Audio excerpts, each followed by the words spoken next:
کہ اللہ کے علاوہ کسی اور کی عبادت پوجا پرستش نہ ہو، صرف اور صرف اس روئے زمین پر اگر کسی کی عبادت ہو تو اللہ رب العالمین کی ہو۔ اور اے محمد رسول اللہ، آپ سے پہلے ہم نے جن انبیاء کو بھیجا ان کو بھی یہ حکم دیا، یاد رکھ دیا کہ تاغوت کی، بتوں کی، مجسموں کی اور اسی طرح سے مزارات کی، بت پرستی اور قبر پرستی سے لوگوں کو بچایا جائے، لوگوں کو روکا جائے۔ ایسا نہیں ہے کہ صرف ہم نے آپ کے اوپر اس چیز کو فرض کیا ہے، آپ سے پہلے بہت سارے انبیاء کے اوپر بھی ہم نے اس دعوت و تبلیغ کو فرض کیا تھا، اور سارے لوگوں کا یہی ایک ہی مقصد تھا کہ کیسے لوگوں کو اللہ رب العالمین کی طرف بلایا جائے۔ میرے بھائیو اور دوستو، اس پارے کے اندر سورۃ النحل کے اندر اللہ رب العالمین نے، جو کہ میں نے پچھلے خطبہ جمعہ کے اندر تفصیلی طور پر گفتگو اور ذکر کیا تھا، عورتوں کے تعلق سے اللہ نے ذکر کیا، وَإِذَا بُشِّرَ أَحَدُهُم بِالْأُنثَىٰ ظَلَّ وَجْهُهُ مُسْوَدًّا وَهُوَ كَظِيمٌ يَتَوَارَىٰ مِنَ الْقَوْمِ مِنْ سُوءِ مَا بُشِّرَ بِهِ أَيُمْسِكُهُ عَلَىٰ هُونٍ يَدُسُّهُ فِي التُّرَابِ أَلَا سَاءَ مَا يَحْكُمُونَ۔ اللہ زمانے جاہلیت کی مثال دے کر کے بیان کر رہا ہے، 1400 سال پہلے لوگوں کا تذکرہ اللہ یہاں کر رہا ہے اور مثال کا بیان کر رہا ہے۔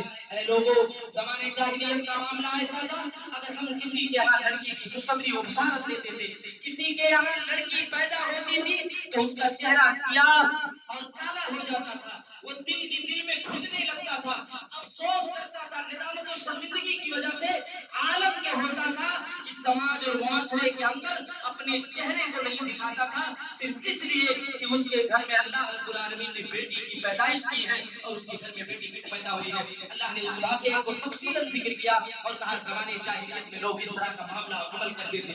میرے بھائیو اور دوستو، آج ہمارے سماج کا اور 1400 سال پہلے کے درمیان کوئی فرق نہیں رہ گیا، بس فرق اتنا ہے کہ لوگ زندہ زمین کے اندر پیدا ہونے کے بعد بچیوں کو زمین میں گردور کر دیتے تھے، لیکن آج ہمارا سماج اور معاشرہ رحم مادر میں بچے اور بچیوں کو مار دیتا ہے۔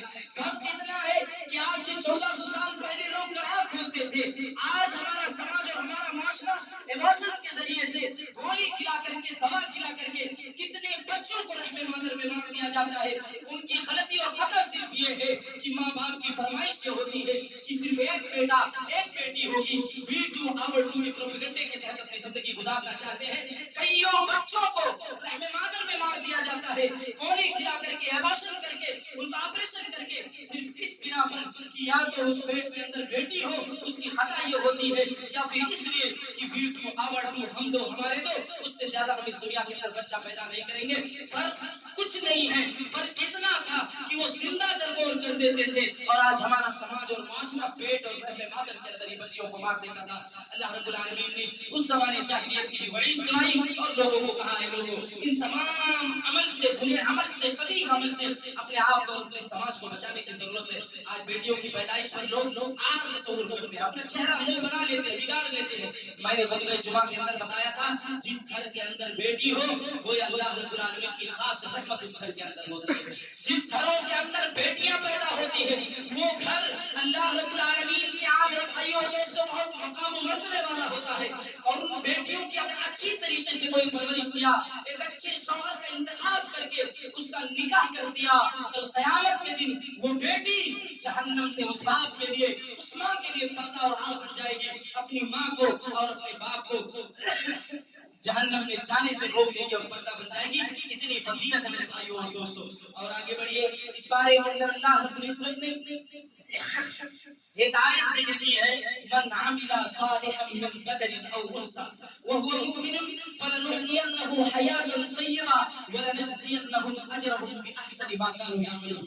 آج ہر انسان کی خواہش، یہ تمنا، یہ آرزو ہوتی ہے کہ اس کی زندگی اچھی طریقے سے گزرے، اس کی زندگی بہترین طریقے سے گزرے، خوشگوار زندگی گزرے، ہر طرح کی آرائش اور نعمتوں سے اس کی زندگی بھرپور اور لیس رہے۔ اللہ نے کہا من عمل صالحا، جو نیک عمل کرتا ہے، من ذکر او انثى، وہ مرد ہو یا عورت ہو، کوئی تعلق نہیں ہے ہمیں، جو نیک عمل کرے گا خواہ اس کا تعلق مرد سے ہو یا اس کا تعلق عورت سے ہو، وهو مؤمن، شرط لگایا اللہ نے اس حال میں کہ وہ ایمان والا ہو، نیک عمل کرے اور ساتھ ہی ساتھ ایمان والا ہو، من ذکر او انثى، اللہ کو کوئی فرق نہیں پڑتا کہ وہ مذکر ہو، مرد ہو یا عورت ہو، فلنحيينه حیاة طیبہ، ہم نے اس کے لیے پاکیزہ زندگی تیار کر کے رکھی ہے۔ اللہ کہہ رہا ہے جو ایمان کے ساتھ، عمل صالح کے ساتھ اپنی زندگی اس دنیا کے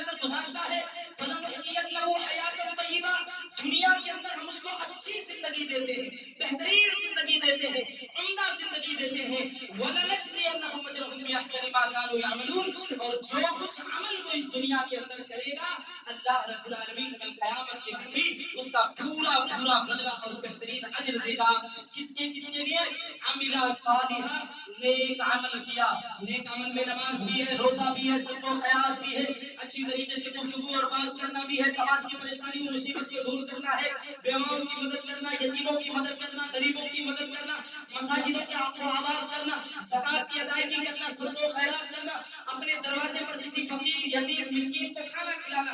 یہ سارے اعمال عاملہ صالحہ یعنی نیک عمل میں آتے ہیں. اور اگر اللہ نے کہا اس حال میں کہ وہ مومن ہو، اگر ان دونوں چیزوں کے ساتھ وہ دنیا کے اندر اپنی زندگی گزارتا ہے، ہم اس کی دنیا بھی خوشحال بنا دیں گے، دنیا بھی اچھی اور بہترین بنا دیں گے، اور آخرت میں اس کے لیے ہم بہترین عمل اور اس شخص کے لیے بہترین بدلہ ہم تیار کر کے رکھیں گے. میرے بھائیو اور دوستو، اس آیت کریمہ کے اس پارے کے اندر اللہ رب العالمین نے اور بہت ساری چیزوں کا تذکرہ کیا.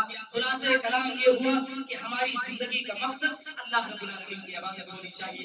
خلاصہ کلام یہ ہوا کہ بیٹیوں کی پیدائش پر ہمیں اپنے چہرے کو نہیں بنانا ہے، مایوسی کا اظہار نہیں کرنا ہے. بیٹیاں رحمت ہوتی ہیں نہ کہ زحمت ہوتی ہیں. خلاصہ کلام یہ ہوا کہ اللہ رب العالمین نے محمد رسول اللہ کو جو پیغام دے کر کے بھیجا، وہی پیغام اللہ رب العالمین ہم سے پہلے بہت سارے انبیاء اور رسل کو بھی دے کر کے بھیجا تھا. اور اس آیت کا بھی خلاصہ کلام یہ ہوا کہ اللہ رب العالمین نے اس قرآن کو نازل کیا ہے، اس کی حفاظت کی ذمہ داری بھی خود اللہ رب العالمین نے اپنے ذمہ دی ہے.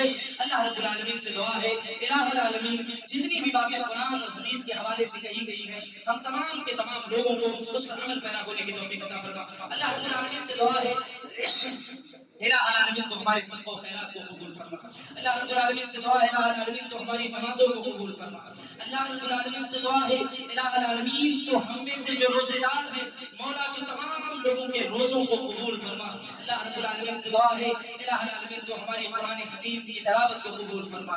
اللہ رب العالمین سے دعا ہے الہ العالمین جو اس مہینے میں ہم ٹوٹے پھوٹے عمل کو انجام دیتے ہیں مولا کریم جس کو اپنی بارگاہ رسالت میں قبول فرما. اللہ جنت میں داخل ہونے کا ذریعہ بنا، اللہ جہنم سے نجات کا سبب بنا. اے اللہ جو ہمارے مسلمان بھائی اس دنیا کے اندر کسی بھی خطے کسی بھی گوشے کے اندر پریشان ہو، مولا کریم تو ان کی پریشانی کو دور کر دے. مولا کریم جو قرض دار ہیں ان کے قرض کو دور کر دے.